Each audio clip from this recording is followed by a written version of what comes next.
We are joined now from Los Angeles by Professor Robert Gale, one of the world's leading experts in radiation-related health issues, who's been coordinating international medical relief efforts in the aftermath of many accidents and disasters, including Chernobyl and Fukushima.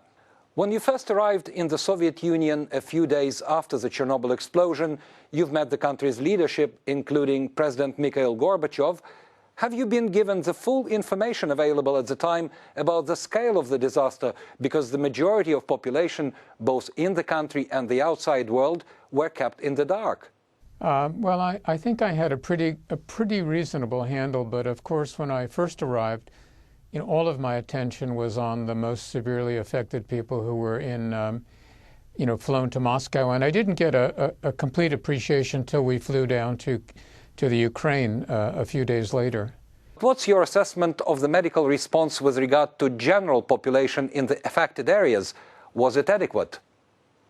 Well, I think we would have liked to have done certain things better. I think the evacuation of Pripyat was affected quite quickly, so that was good.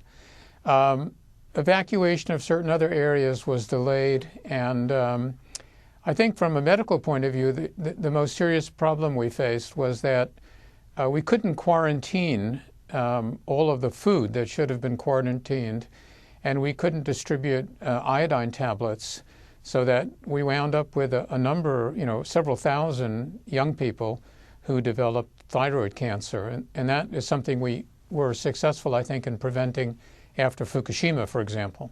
A few months later, when many people were trying to leave affected areas, or at least to evacuate their children, you've arrived to Kiev with your wife and children as if to show that there was no need to panic and it was safe.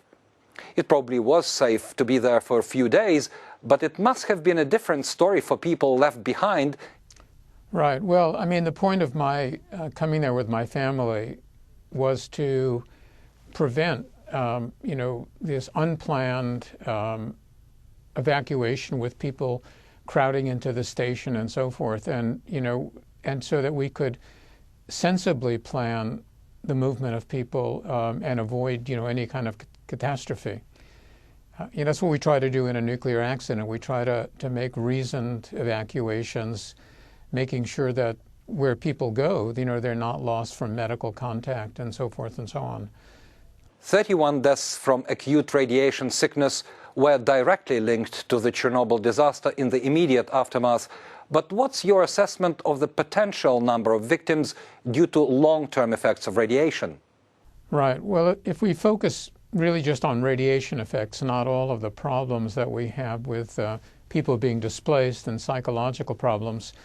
But, I mean, there are two ways to approach this. One way is to take a very, very small risk that comes with radiation for most of the population, but multiply it by millions of people. And if you do that, you come out with some numbers such as 12,000 cancers over 70 years. It has to be put in the context of what's the background rate. Each of us has about a 50% chance of developing cancer. So the people that are affected, perhaps instead of having a 50% risk, they have a 50.1% risk.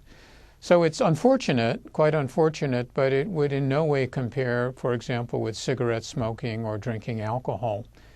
But we'll never really know, because this very, very small increase in risk is not going to be detectable, except perhaps in the workers, the 100,000 workers that helped to mitigate the accident. Professor Robert Gale, thanks for being with us on Euronews. Thank you.